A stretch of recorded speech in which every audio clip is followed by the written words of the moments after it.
Beside you are empty cans, wrappers, and bottles that once contained water. The temperature is so cold, your body was shut down the moment you took off your suit. At this point, it's like another layer of skin.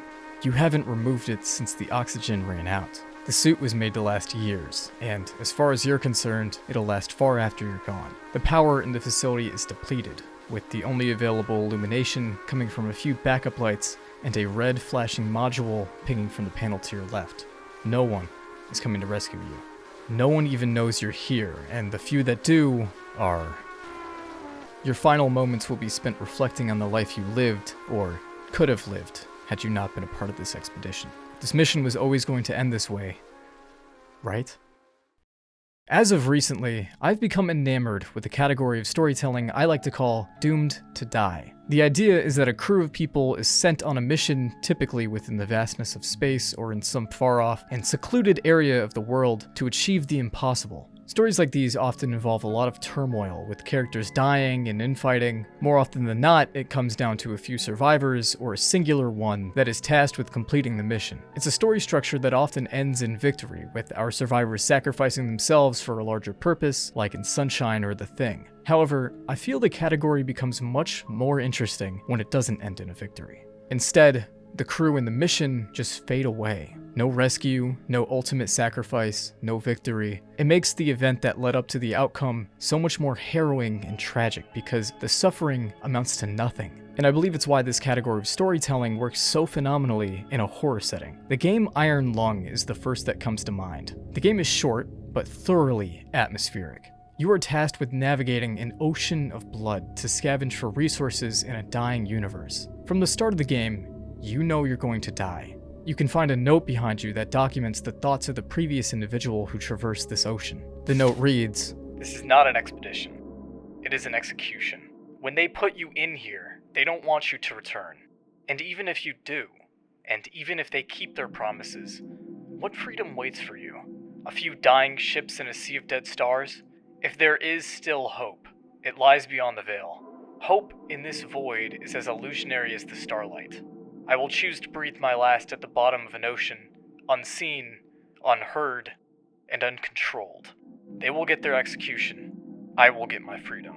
Nothing will come of this mission. You are boxed into a metal coffin. The only lens to look into the abyss you traverse through is a camera that can only take singular pictures. And during your journey, the submarine begins to malfunction, eventually reaching a state of complete unsalvageability. And just when you think you're going to drown in blood, it ends. Yes, there was a jump scare there, but I'm not going to do that to anyone, so don't worry. It is an excellently tense game with a lot of build-up, and it feels like a perpetual nightmare. The way the soundtrack sounds is just like the creaking or churning of a submarine's fleeting engine. However, the game is very short, and even with these elements, you never feel the emotion of the person you're playing. It's a great late-night game to stream with your friends for some scares, but it's not one that shows the full horror of the story it created. However, there is a game that does.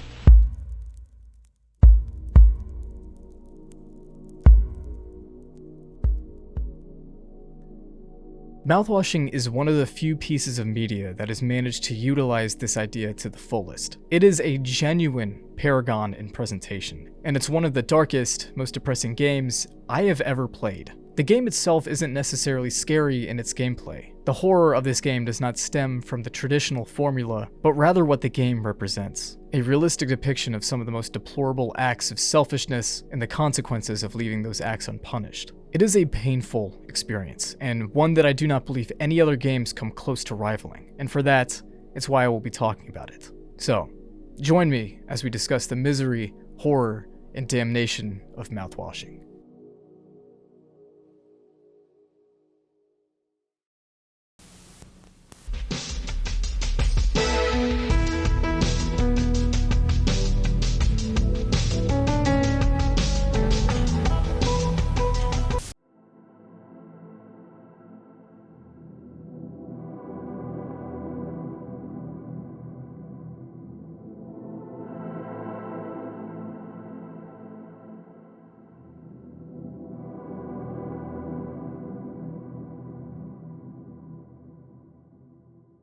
The game begins from the perspective of an unnamed pilot. After receiving information about a mass in front of the vessel, we make a course correction to avoid collision with Polly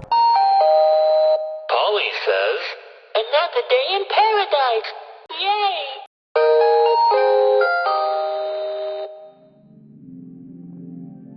After the initial opening of the game, it is here where we meet our main crew. Jimmy, the character we play as, Daisuke, Swansea, and Anya. It has been 2 months since the crash, and things are in disarray. Foam covers the walls, and the living room has become the main living quarters. After browsing the lobby, we make our way to the medical room. Upon entering the room, we find our 5th member, Curly. He's a disfigured mess, covered head to toe with bandages. His feet and hands are missing. What's left of his face is one left eye and a mouth stripped down to nothing but a collection of teeth. Once we speak with Anya, we grab the medicine off the desk. However, as we give Curly his painkillers, Anya runs out of the room. After catching up to her, she inquires about why Curly crashed the ship.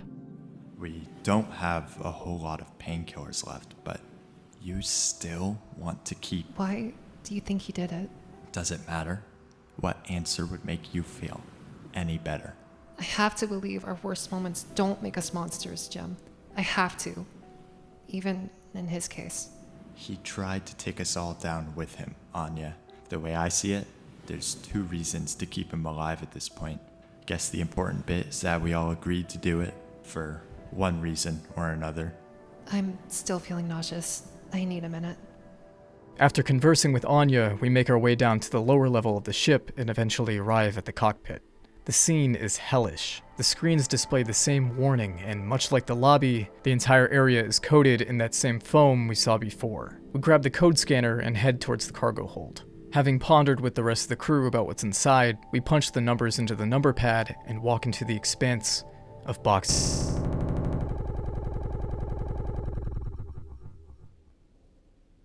We now take the perspective of Curly before his current state. Anya evaluates us, remarking on how we need to open up more before begrudgingly noting that Jimmy is the next and last evaluation needed. We take the responsibility of evaluating Jimmy, to Anya's relief. Just before we leave, Anya hands us a note, promptly stating, "They can't expect me to perform miracles." From there, we make our way downstairs, speaking with Jimmy outside of the utility room before finding Daisuke stuck in a pile of goo. We retrieve the emergency axe and chop away at the foam. After that, we speak to Jimmy and bring him to the cockpit, where we...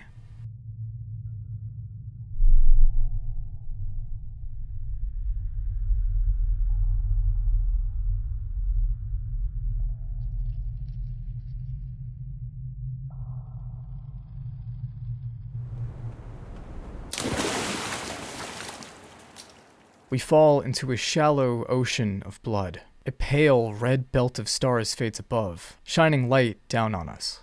A wailing alarm begins to sound as the emergency displays from the cockpit appear around us. Ladders spring up from the blood, and a fiery mass begins expanding in front of us. And then...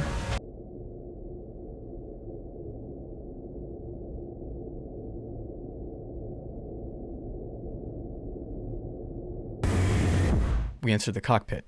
We take a seat next to Jimmy and begin his evaluation. I'll just put a good for that one. That's all of them. Done and done. How are things otherwise? Off the record? I like it. We're in control here. Didn't think you'd ever take to being a freighter pilot as well as you have.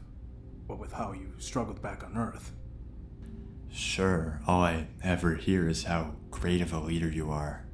Honestly, it's kind of annoying. So, what is it?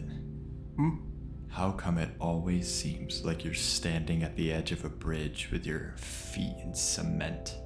Lately, I just been thinking, is this enough? Should I just stay here because I've been successful at it? A good long-haul freighter captain? And that's bad? That's what I'm saying. It's not. But it's terrifying. I think, am I figured out? Is this all I'll ever be? Or do I take the risk and try something new, even if I'm bad at it? I guess I get it.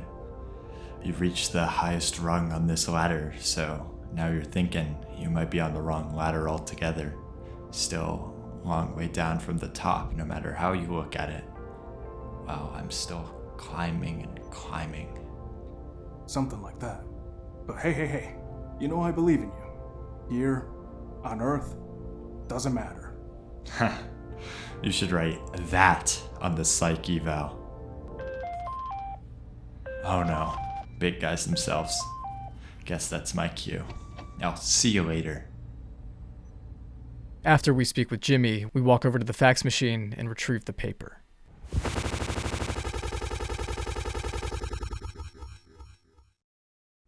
We find ourselves within a warehouse. A TV not too far from us partially lights the space. Upon reaching it, we switch through multiple channels, each one a little more vague than the last, until we come across a commercial.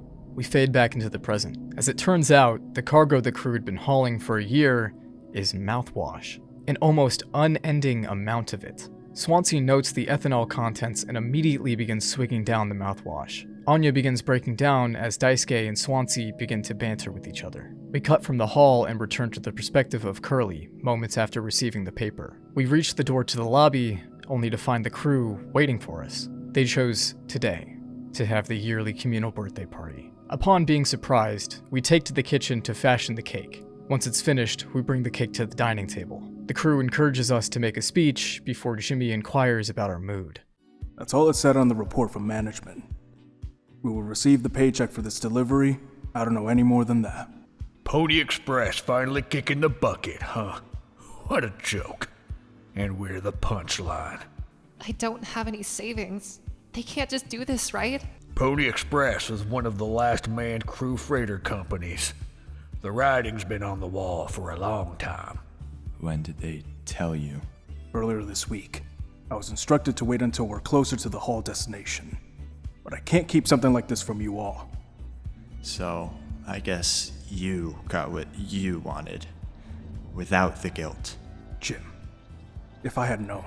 I can go back to my, how'd you put it, struggle of a life? Anya never got into medical school because she's, well, let's be real. And how many employment years has Swansea got left in him?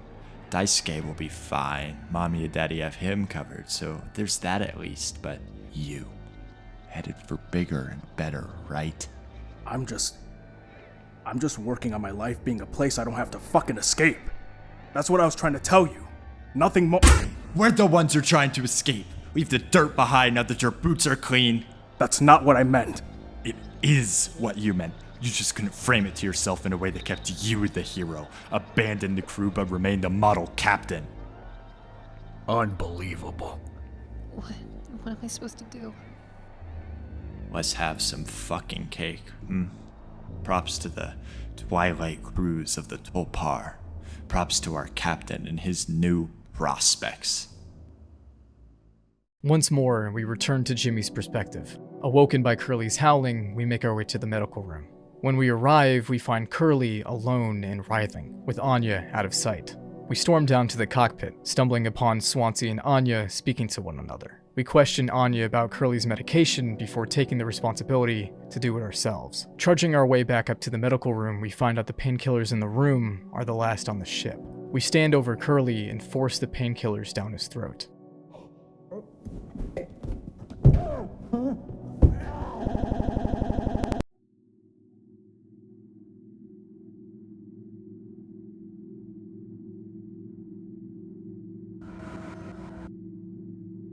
Why, it's mediocre at best, obviously.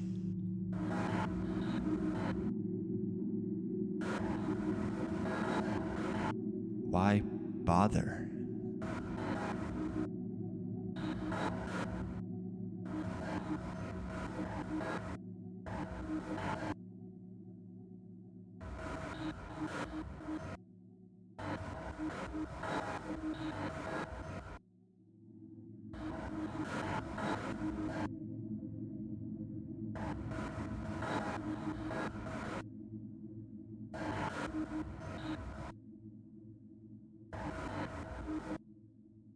Right. Well, let me go find a knife. After speaking to Curly, we collect the fire axe from the cockpit, bringing it upstairs and sitting back down before cutting the cake. Again, we return to the present. Upon making it to the lobby, we find a drunken Swansea dancing by himself. When we're finished speaking to Swansea, we speak to Anya. She informs us of another medicine cabinet just behind the foam in the hall, but we'll need to grab the fire axe to break through it. We head back over to Swansea, requesting the fire axe before he frustratedly smashes it into the screen. We take the axe and break through the foam, grabbing the painkillers before talking to Anya. She asks us if we can give Curly his painkillers again, causing us to begin chastising her. After we're done berating her, we give Curly his painkillers. You doing okay? Yeah, can't sleep. I know how that is. I just toss and turn, or stare at the ceiling all night. I actually kind of like the nighttime window screen, if you can believe it. So I just come look at it sometimes. If you look really, really close, you can see there's a dead pixel in the upper right corner. That's so. Nope. Don't see it. In the back of my mind, it's always there. Now I'll go bonkers looking for it. Cheers. I don't think it ruins the illusion, though. It's peaceful. Maybe I'm just used to looking at the bigger picture.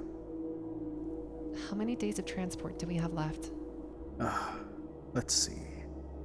Off the top of my head, around 237 days. Just under... 8 months. Hey, why do you think Pony Express put a lock on the medical room door, but not in the sleeping quarters? I suppose it's for the same reason they put a lock on the cockpit. Safety. We are brought back to the present. Daisuke frantically reveals to us that Anya has locked herself inside the medical room. We make our way to the door, discovering that it's locked on the inside. Huh? What do you mean? Look, we're all stressed, but you can't go breaking down at every little hardship. Open the damn door. You were right. You were right all along. I should have done this from the beginning. I always believed that our worst moments didn't define us, didn't make us beyond repair. You think I wanted this either? Make no mistake, this isn't my worst moment. Far from it. It's the best decision I'll ever make. Open the door. I'll take care of it. Anya? What does that mean? Curly is still in there with her, right? Yeah. You don't think... Daisuke, you and Swansea know the internals of this ship better than anyone. There's absolutely no other way into medical. Well, Swansea said it was strictly off limits. Like, super mega not allowed above all else. The utility room. That busted vent in there loops into medical, but... I mean, technically a person could totally fit through it.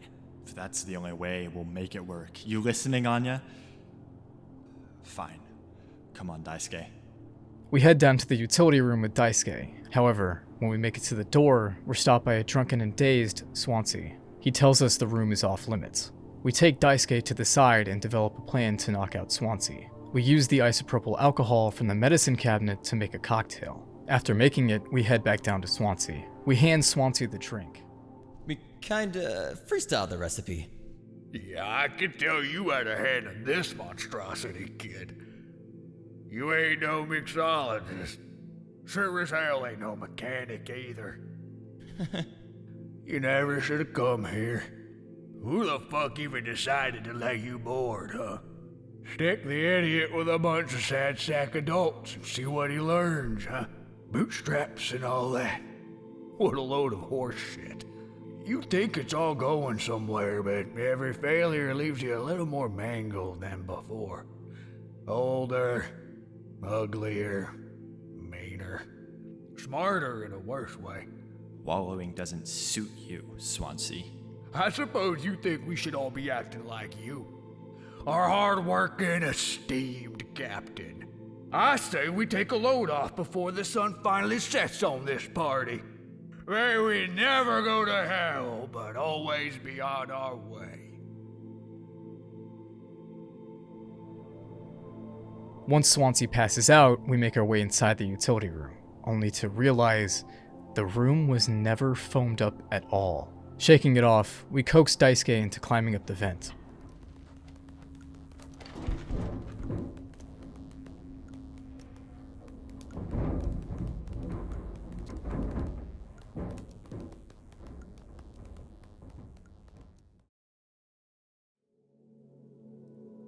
We We cut back to Curly's perspective, the penultimate day before the crash. Having searched the medical room, we head down to the cockpit and stumble across Anya. For fuck's sake! Where is it? Us being let go isn't a reason to hurt yourself! Anya, as our nurse, you never got psych evals. I should have thought of that. You could have come to me if you were feeling stressed. What would you have done? Anything. Anything. You, the crew, are all my responsibility. I told you so over and over, yeah? I'm not going to hurt myself. You know the gun is in a safety case I can't open, but I hit the case itself. Tell me where it is. None of this has to be on a performance log. We'll figure it out together. I'm pregnant. You're... What? Who would you... Captain, I told you. Listen to me. We can fix this. I've known him for a long time. I'll talk to him. I know you'd never give me the gun to protect myself, so the least I can do is make sure he never gets it either.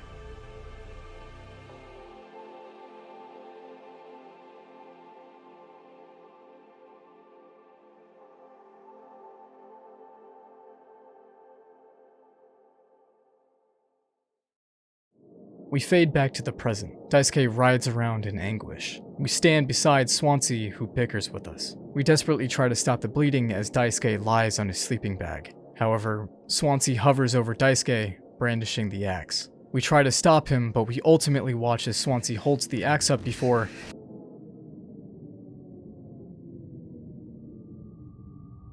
We head down to the second level, retrieve the code from the cockpit, and make our way to the medical room. After unlocking the safe, we grab the gun and listen as Curly begins to laugh. We open the door to the hall, seeing Swansea running towards us with an axe. But before we can do anything, we assume the perspective of Curly once more. We walk over to Anya, and she informs us that she told him. We sprint out of the room and find him next to the cockpit doors. Jim, I can fix this. What do you think will happen when we get back? We can figure all this out. You and me. All I ever hear is how great of a leader you are. God, it's so annoying. But now, what do you think will happen now when we get back? We'll fix this together. Everything you and I worked for in our lives, accomplishments, changes, none of it will matter.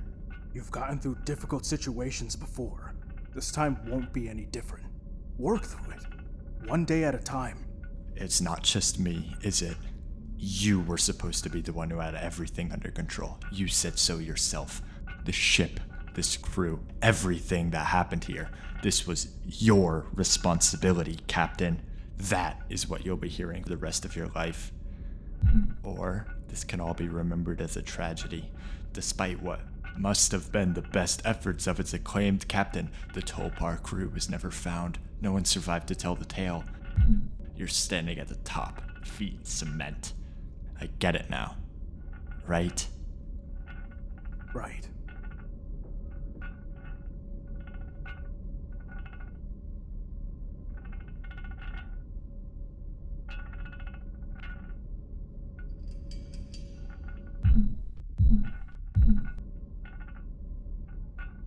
I'll take care of it.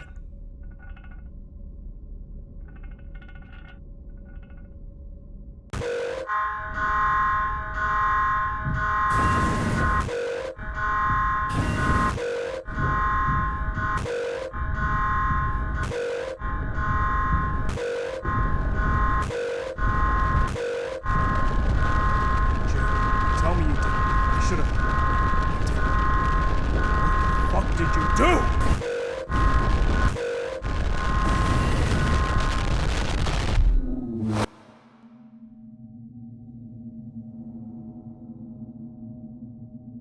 I have something to say. So shut the fuck up and listen.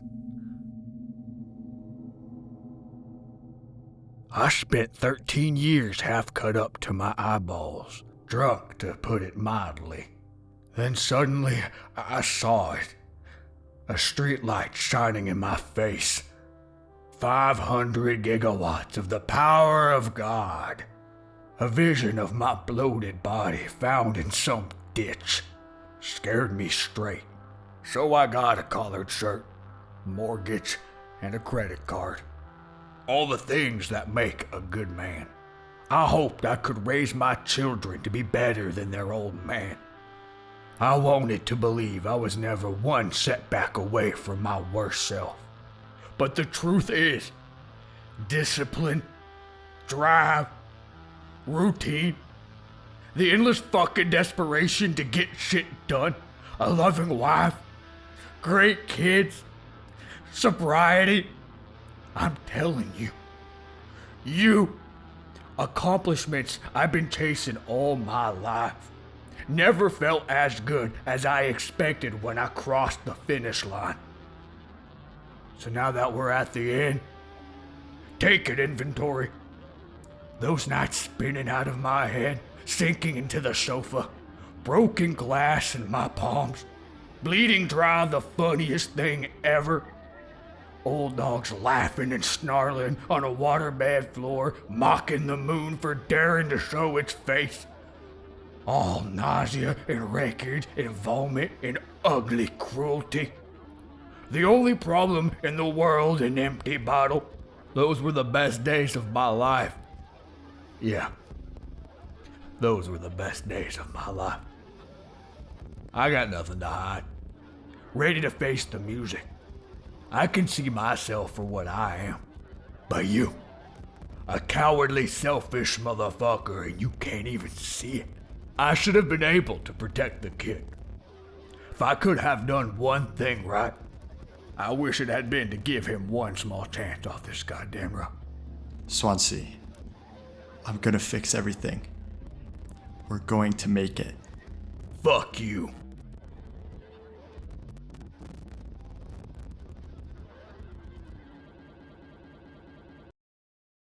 We return to the present. A lifeless Swansea lies seated in front of us. We leave the utility room and make our way through an endless hallway. The world slowly begins to degrade around us before we enter a tunnel of flesh and out of the mouth of a tumorous growth resembling the face of Curly.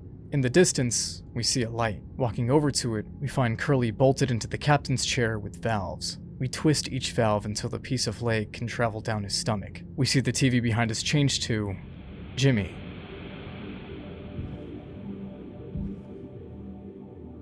Walking forward in the vastness of space. A faint orange hue engulfs him, and as he walks forward, he eventually reaches Curly.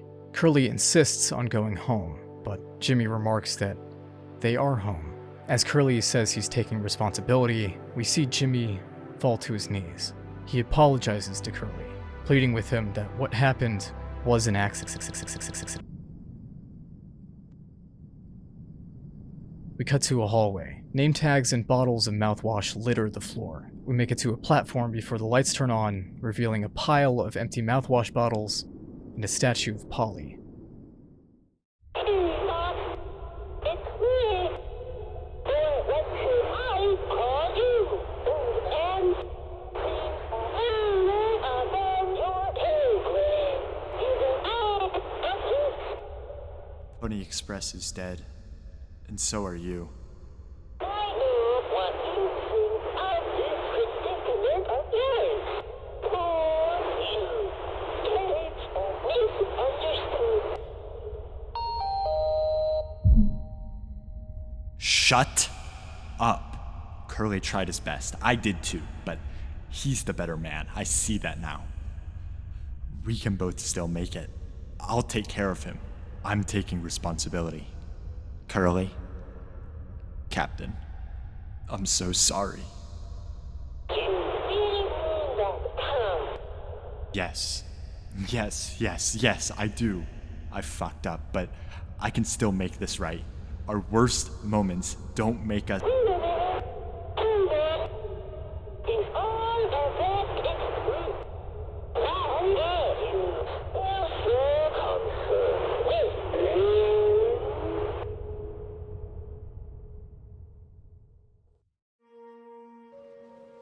We return to the present for a final time. The bodies of Daisuke, Swansea, and Anya lay lifeless within reach. We pick Curly up off the table and walk down a seemingly endless hallway. The sound of rain pattering around us and Curly's slow breaths echo throughout. We make it to the utility room, placing Curly inside the last cryopod. It's okay, Curly. You're gonna be okay. You always had my back. I ended up hurting you even though I was trying to save us, but now you'll survive. It's just like you said. Together, we can fix anything. I'm just proud I got to be your friend and co-pilot, Captain. No one can hurt you now. We fixed it. I fixed it.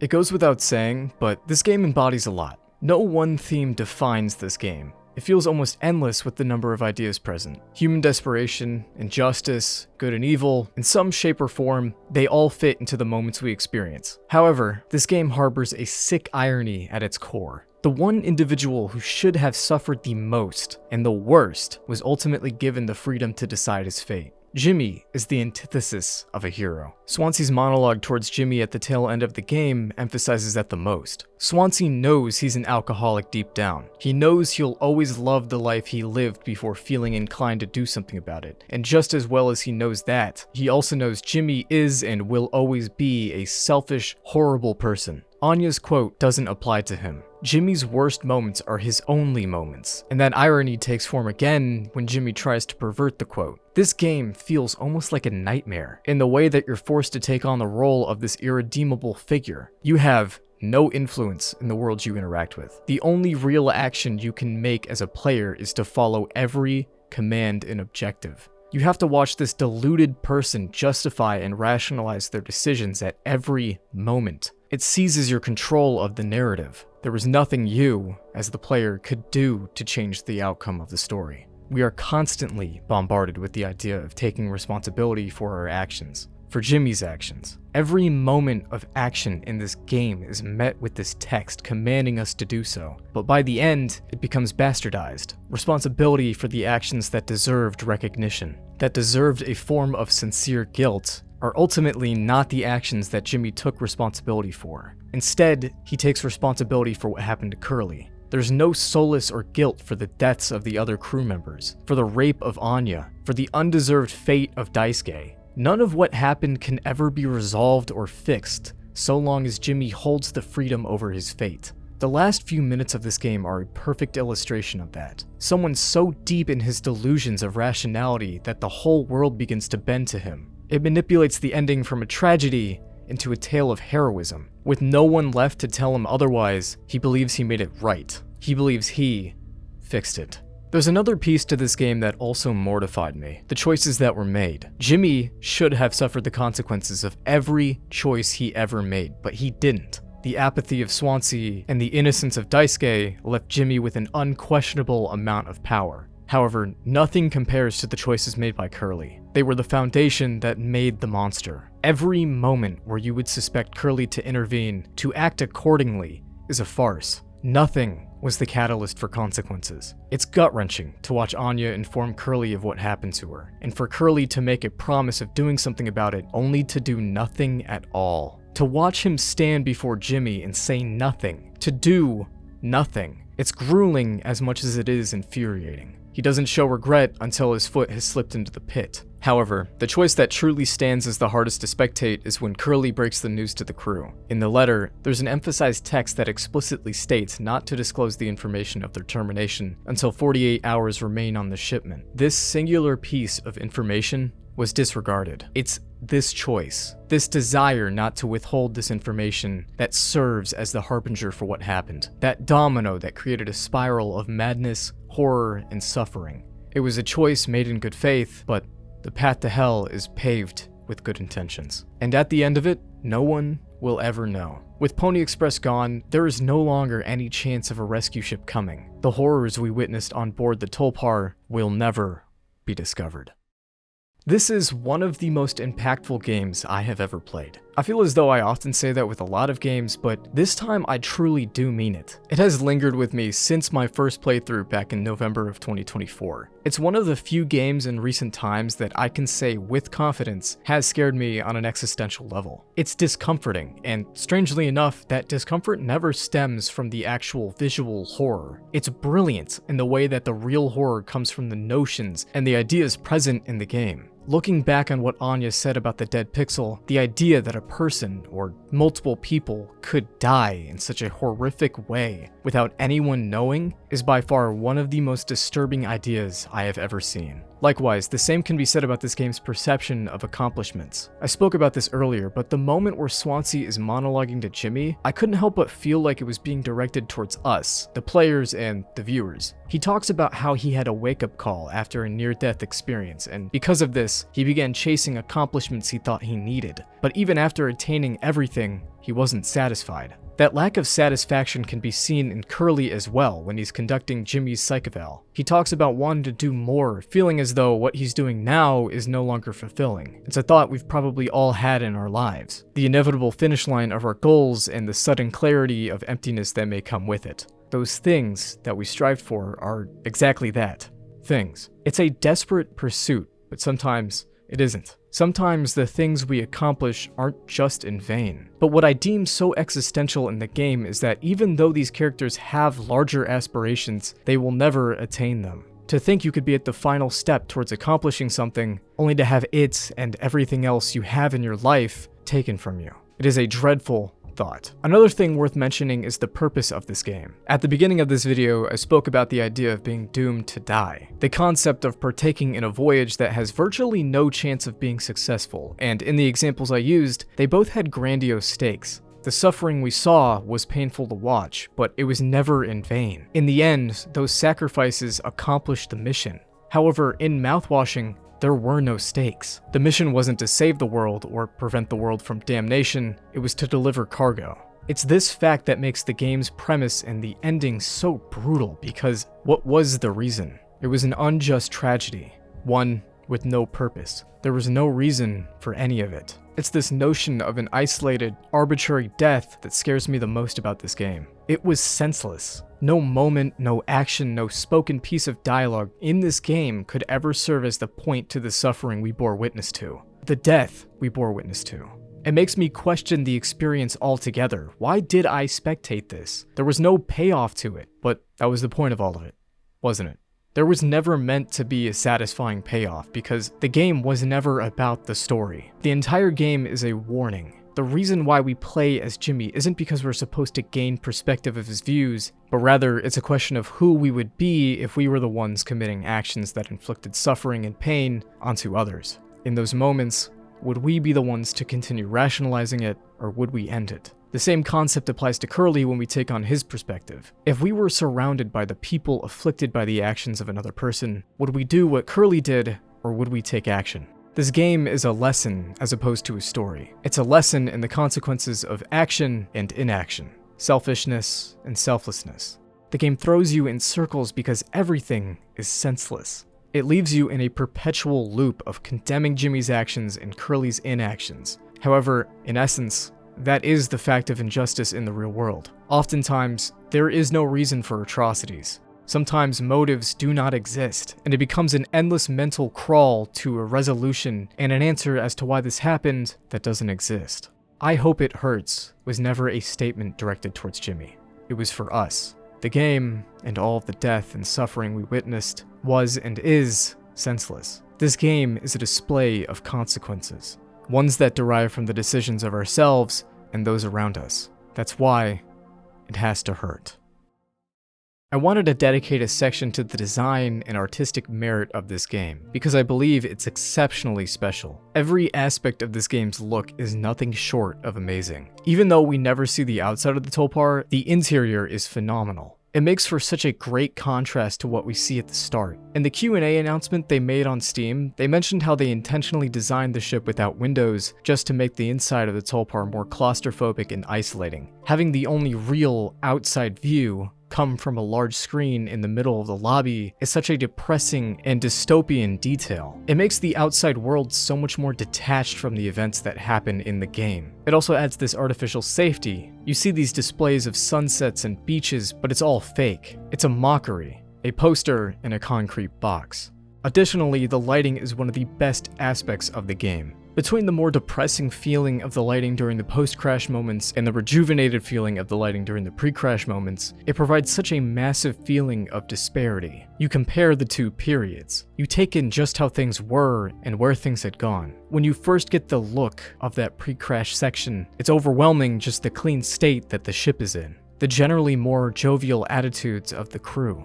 It makes going back to the post-crash moments feel like purgatory. Witnessing just how desperate things have become, and how with every outburst or action, the ship becomes less and less recognizable. The post-mortem characters are also some of the most viscerally haunting models in any game I've ever played. The realism in the way that their faces sag and the eyes slip off to the side induces this excruciating discomfort. It's such a gnarled contrast to when the character was alive. Knowing the pain they endured and the suffering they went through, it was so undeserving. Also tying into the visuals is the symbolism within this game. One of the moments I look to the most is the scene in which you head into the cockpit to conduct Jimmy's psych evaluation. The river of blood is a representation of the deaths of the crew members, and the bent ladders illustrate Curly's future. The prospect of reaching higher places, of finding your footing in something else, is a bygone premonition. It's a phenomenal piece of imagery and a glimpse into what will be. Another moment is when we come face to face with Polly. It's one of the few moments we get to see Jimmy's thought process, how he truly views the situation. Even after all of the horrendous things that happened, after all Jimmy did, his only real focus is on Curly. No admission of fault for what he did to Anya or the rest of the crew. He only believes he harmed Curly. To me, Polly represents the collective of everything. Jimmy's internal voice, the company, Anya, the child, the crew. He's responsible for what he did to all of them. It's the final confrontation for his actions, and in a way, when it ends, it feels like it was resolved in the mind of Jimmy. The music also carries with it that same weight. There is something so entrancing about the music in this game, specifically the pieces that accompany the heavier scenes. The track that lingers with me the most is the one that plays on the radio when we first enter the medical room. It's the only track in the game that diegetically occurs, but it's the closest to resembling the game in audio form. It makes you feel stranded and hopeless. It's a sensation that doesn't arrive until after the song wells up, but it brings out such an unfiltered sadness. Another track sort of similar is the song that plays when you're inside the cockpit with Jimmy. Rather than being depressing, it's sort of somber. It captures the moment well in my eyes. It plays at one of the only times that humanizes Jimmy to a degree. In a way, it makes you wonder what could have been. Had corporate waited to send the note, or had Curly waited to tell everyone, or had Jimmy simply been a better person? It makes you long for an outcome that never came. When I initially set out to make this video, I didn't have a lot in mind to really say about it. When I play games or watch films and shows, or read books, I tend to focus a lot on the artistic merit involved with that media. The elements, if you will. Things that stand out visually or audibly or textually. I look into what I experience, but rarely do I ever get caught up in it. Mouthwashing was impossible to feel that way about. No matter how many times I wrote something down, it felt as though there was something new to be said. Moreover, it always felt like I hadn't properly understood what I was talking about. And even now, I can't be too sure of whether or not my interpretation was right. That's the part that pains me, but it's also enjoyable because art itself is meant to be diverse in the ways people perceive it. There's never one discernible way of analyzing something. What it means to me could be very different from what it means to you. This game lingered with me since the moment I played it, and each time I thought I had figured out why it did, I just couldn't seem to shake it. It is not often that you find a piece of media like this. It is truly one of a kind, and I did somewhat lie about the idea of this video, or more generally, what I was going to be talking about, and one of my reasons for that is I hope it hurts. Kidding, I'm just kidding. It's because I didn't know what to think of this game outside of the story, and I decided to keep it in to showcase the evolution of my interpretation of it, at least. Even then, I can't be sure I'll ever truly get past this game, nor do I want to get past this game. It's important, in more ways than one. It's a display of genuine passion artistically. everything from the visuals, the writing, and the music, but it's also one of the most vital messages to remember in our own lives. Who will we choose to be? This game is haunting for the fact that the things we were horrified to see are very much real. The depravity of deplorable people and the spiral of insanity amongst our crew. It's a terrifying scenario, but ultimately one that doesn't and didn't need to happen. I'm excited to see what comes next for Wrong Organ, though I'm sure it will be hard to top this. As it stands, this is one of the best experiences I have ever had. Even if it comes with some less than pleasant moments, it offered me a lot in my own life. And to those who have experienced for themselves, I hope it offered you a lot as well. If you watch this video to the very end without having played it for yourself, I highly recommend that you still do so. I have done multiple playthroughs of this game, and many scenes still managed to impact me as much as they did when I first played. With that being said, this marks the end of the video. Thank you for watching. Aspirish, signing off.